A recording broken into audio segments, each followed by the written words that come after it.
Well, let's speak to Emerald Maxwell now. She's our reporter outside the Elysee Presidential Palace, where that cabinet meeting was held a bit earlier on today. Emerald, I understand the meeting has now wrapped up. Do we know how it went? Yeah, well, that very first cabinet meeting of the brand new government wrapped up about an hour ago. It only lasted about 25 minutes.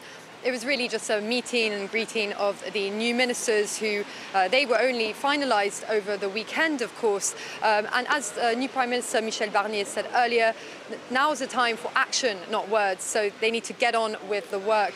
President Emmanuel Macron was, of course, at that meeting earlier at the presidential palace behind me. He also spoke to his new government.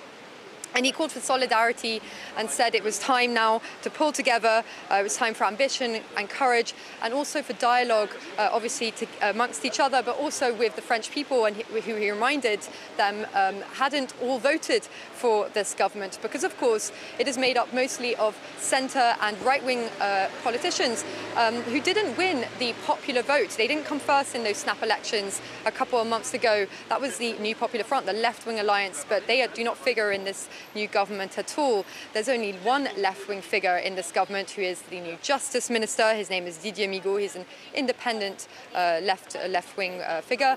Aside from that, it's a very right-wing. It's been a shift to the right for this government compared to the last one.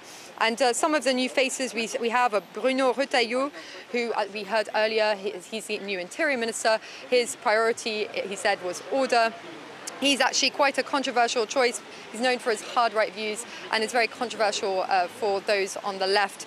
We also have a brand new economy minister who's had a meteoric rise in the economy ministry. His name is Antoine Armaud. He's just 33, and he's inheriting a very tough job, which is, of course, France's finances. That is one of the most pressing issues on the table now.